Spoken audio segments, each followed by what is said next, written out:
If you are new to manifestation, or maybe you're not new to it, but you've had some success manifesting certain things, maybe you're still struggling to manifest in other areas of your life, or maybe you're a little confused about how it actually works, because let's be honest, there really is so much conflicting information out there. I wanted to talk to you in this episode about what manifestation really is and debunk some of the biggest manifestation myths I've seen out there to give you some more clarity. Now, when I first learned about manifestation, I was in my early to mid 20s. It was before I had my spiritual awakening, and my brother handed me this book called Creative Visualization by Shakti Gawain. Highly recommend this book. It's short, gives simple explanations, provides guided meditations and exercises that are really easy to do. But anyways, he gives me this book and I'm like, what is this? At the time, I was like not really into all the woo-woo and the spirituality stuff yet, but I had always been into astrology. I grew up going to church. I had this very strong belief in God, and I was open to spiritual concepts. But at the time, I remember just looking at it and kind of setting it aside. And I didn't actually pick it up until years later when I was really struggling, going through the breakup, having my Saturn return, feeling like everything in my life was falling apart. And of course, in your biggest breakdowns come the biggest breakthroughs. So I remember picking up this book and reading it through and feeling like, my God, this was like a remembrance. Like my soul already knew this information, but I was somehow remembering it or like relearning it in some way. And of course, a couple years ago, I went and had an astrology reading, and the astrologer told me that I had been a spiritual teacher in many lifetimes before this. And I'm like, of course, I felt that that was true. And so for the last 7 years or so, and clearly many lifetimes before this, I've been studying manifestation, personal development, the subconscious mind. I've worked with hundreds of clients, and I've come to realize that there's there's just a lot of confusing and conflicting information out there. You see these videos on TikTok. People are saying like try the 555 method, where you write down your desire 5 times a day for 5 days and it'll manifest just like magic. And while these tips and rituals are fun and they can work, without a foundational understanding of how manifestation actually works and what it really is, it can be really frustrating when you try something like that and it doesn't work. So let's get into it today and let's clear some of this up. All right. I'm going to share with you 4 myths. Now, myth number 1 is that people think that manifesting is just creating what you want by thinking positively and poof, it happens. And this is a pretty limited and incomplete explanation. So let me explain in my own terms what I believe that it really is. I believe manifestation is the continuous process of creating your reality through your subconscious beliefs, your overall vibration, and actions, meaning who you are being. You're creating your reality through who you are being. So you can't just like, you're not just going to sit there and meditate and visualize what you want and then poof, it's going to happen. Yes, it does require for you to take action. But also, I want you to notice that I said it's a continuous process, meaning it's happening all the time, whether you realize it or not. It's not something that you have to try to do. So just like gravity exists and it's happening all the time, and maybe you can't really see it, so is the law of attraction, and all of the universal laws are happening all the time. Whether you believe in them or not, it's happening. It's not something you believe in. It just is. And when you understand and work with the universal laws, which are just the principles that govern how our universe works, you manifest what you want effortlessly. Like it just happens. And so the other aspect to this is that people think manifesting means you are just creating what you want.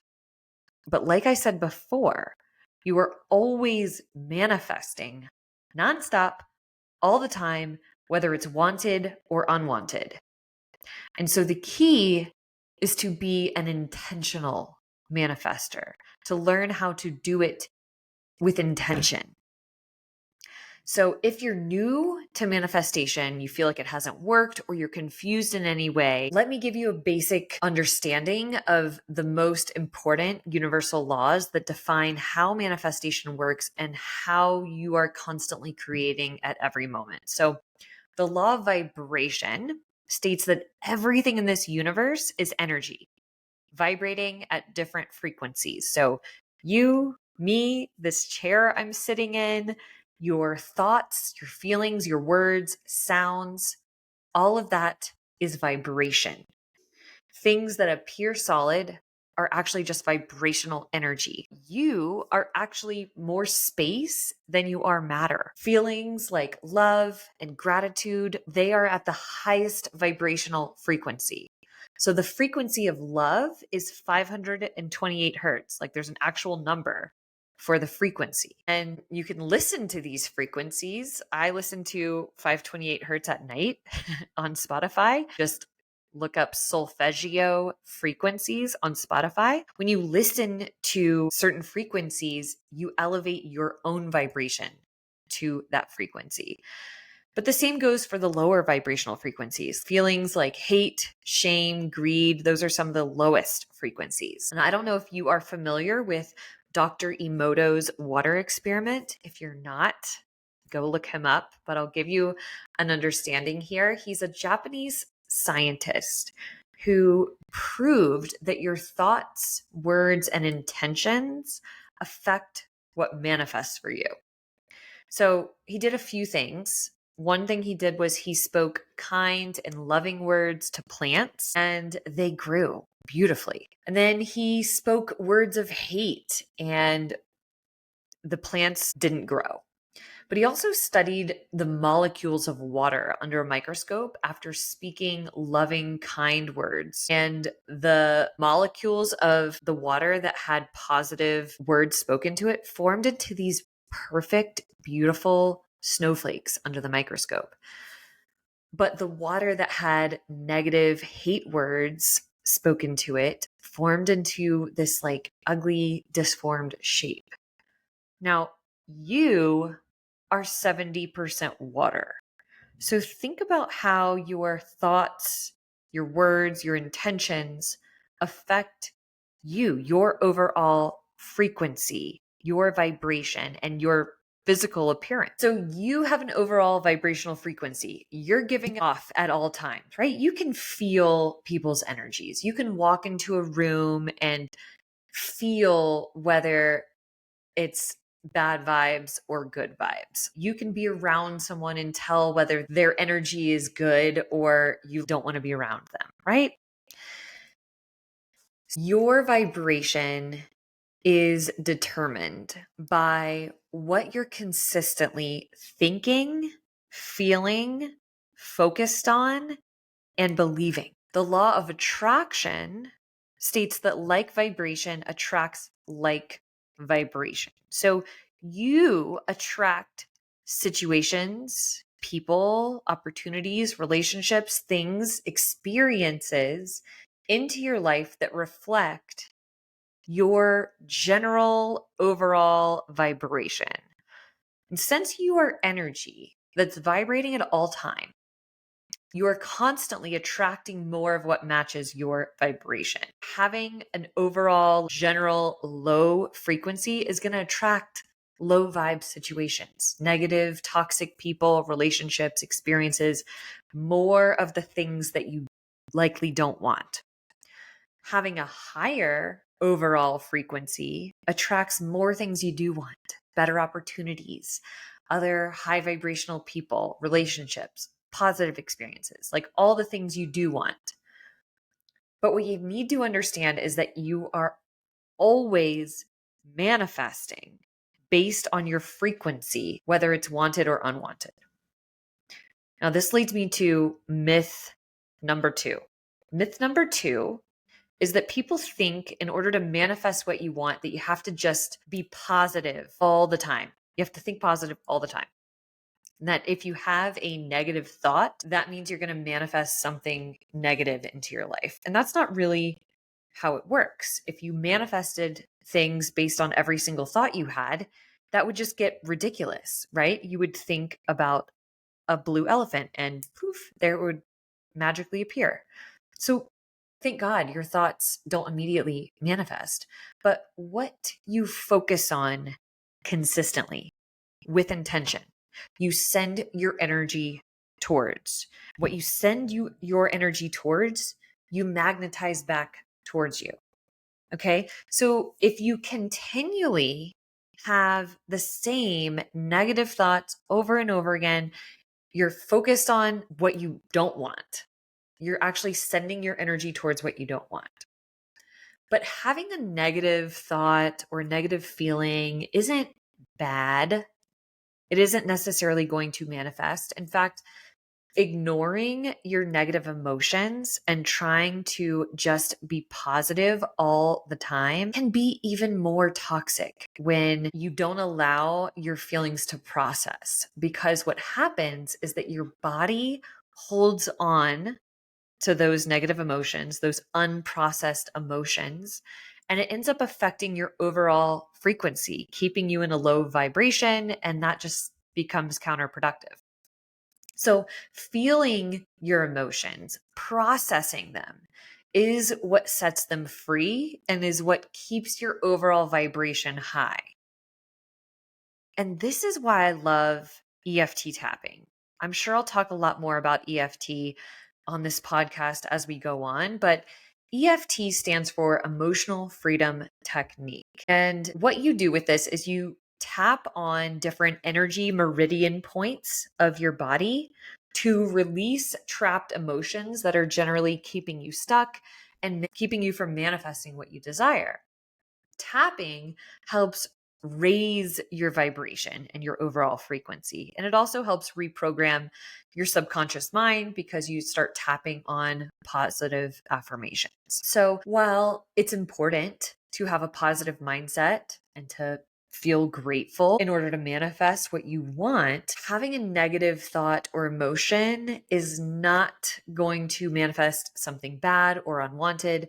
There is a universal law called the law of polarity, which means that for everything, there's an equal and opposite. There is a polar opposite of everything. So without having the negative emotions, we wouldn't truly understand and appreciate the higher vibrational emotions. Does that make sense? Without the bad, you can't have the good. There's a balance that happens within the polarity. So let me bring you to myth number 3. Now, if you have bought into the fact that you need to take action to manifest what you want, the problem is that sometimes this happens where you think that if you just change your actions, you set an intention, you're going to change your actions, you're going to change your habits, and that's what's going to manifest what you want. Have you ever set a New Year's resolution or a New Year's intention and you're like, okay, I'm going to wake up earlier. I'm going to eat healthier. I'm going to work out every day. You have these beautiful intentions and these goals. And you're like, I'm just going to do it. I'm just going to decide to do it. But then something happens along the way and you end up resorting back to your old habits, your old ways. There's an excuse of something that keeps you from showing up the way you want to show up. And it doesn't manifest. And that can be really disheartening, right? When you're really trying your hardest to change to make a positive change in your life. Here's the key. Your identity is the key to manifesting, because your identity is what affects your habits. Your habits will always act in alignment with your identity. Your subconscious beliefs, who you believe yourself to be, what you believe you're capable of, what you believe you're worthy of. These subconscious beliefs, your identity, affects your thoughts. Your thoughts affect your feelings. Your feelings affect your actions and your habits. All of that influences your overall vibration and what you attract into your life and your results. And so you have to actually go to the root. If you want to make lasting transformational change, if you want to manifest something and keep it in your life, you got to go to the root, which is your subconscious mind. Everything you have in your current reality is a manifestation of your subconscious programming, of your beliefs about yourself and the world around you. I want you to take a moment and really absorb what I'm saying to you, because when I first learned this, it blew my mind. And it's a huge part of what I help my clients with to make big, lasting changes in their life. So, your habits, like I said before, are influenced by your subconscious beliefs. You may not even be aware of what your subconscious beliefs are. These are beliefs that have formed throughout your whole life, from childhood. Sometimes they even form from a past life or from generational programming. And then through your experiences as you grow up. And your mind is constantly being programmed, to be honest, from everything that you watch, listen to, read, because words are vibration. And what you ingest affects your overall vibration. Your vibration is influenced by the people you're surrounded by, your environment, from society as a whole. If thinking positively or just trying to change your habits hasn't worked in the past, it's because your identity, your subconscious beliefs don't align with what you want. They don't align with your goal, with what you're trying to manifest. I'm going to give you an example. Let's say you want to manifest 10K months in your business. So you're repeating positive affirmations. You're telling yourself you are a wealthy woman. You are hustling. You're like trying to do everything you can to get the clients, but it's just not happening. This is a sign you may have subconscious limiting beliefs that are blocking you. No matter what your intentions are, you have all the right intentions to create the life you desire. But something happens. You self-sabotage, you procrastinate. This is your subconscious programming working against you. I'll give you an example of a limiting belief that could be blocking you. Let's say your parents growing up always snickered about wealthy people. That could have created this subconscious limiting belief that having money is greedy or bad in some way. And so even though you want to make more money, you love money, there's a part of you that doesn't feel safe having it, which sabotages your efforts. So again, in order to manifest what you actually want, you have to change your subconscious programming on an identity level. When you change your identity, your subconscious beliefs, your habits, actions, and what you attract will all align with that. And that's what embodiment is really all about.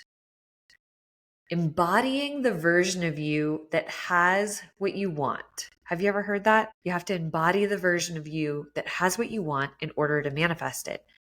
Embodying the version of you, that means be that person. That means be the identity of that person that already has it. The beliefs, The beliefs affect the actions and the vibration, and that affects everything. This information is sometimes easier said than done, which is why I really teach embodiment practices like breath work, EFT tapping, meditation, and I have extensive training and knowledge in subconscious reprogramming techniques, because doing this on your own sometimes is hard. It's hard to break through from the cycle of self-sabotage you've gotten yourself stuck in. But it is possible to create lasting transformational change in your life. Okay, let's talk about myth number 4. Myth number 4 is that people think manifesting is something that you do on your own. It's up to you and you alone to change your life. And while, sure, there's some truth to that, no one's going to change your life for you. You have to be the one to take the action, to get clear on your limiting beliefs, to work through it. But it's also a co-creation process with God, with the divine, with source energy, or whatever term it is that you resonate with. The universal law, the law of one, states that everything in this universe is connected energetically. We are all extensions of source energy, meaning you are created through the eyes of God and you are a piece of God, like a fragment. You are source energy expressing itself. So no, you are never alone. You are not manifesting by yourself. You are a part of God. God is co-creating with you and through you. There is this element of trusting and knowing that you are always divinely guided and supported along your way. So you don't have to control or manipulate the outcome. How freaking freeing is that? Knowing that it's not all up to you. It doesn't all weigh on you. Your job is to get clear on what you want. Align your energy with that and take inspired action.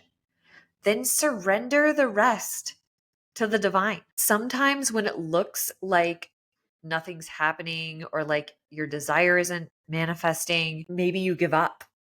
And this is the problem, because what's really going on is that God and your spirit team, your angels, your spirit guides are lining things up for you in ways you couldn't see or fathom.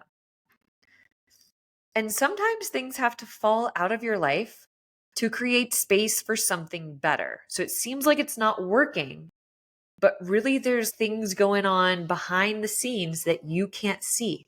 As Gabby Bernstein likes to say, the universe is always conspiring in your favor. Have faith that what you desire is meant for you. God would not place that desire in your heart if it weren't meant for you. And since you are a part of God, you're co-creating together, your pure heart's desires are of God as well. Okay. I'm going to continue to dive deeper into some of these concepts throughout this podcast, but I wanted to lay a bit of a foundation for you on what manifesting really is and bust through some of these myths to clear some things up. So I hope that this episode shed some light, cleared some things up for you, helped it to be a little bit less confusing. If you have further questions on manifestation that you want me to answer on this podcast, please send me a DM on Instagram at mind.body.manifest. I love you so much, and I will see you in the next episode.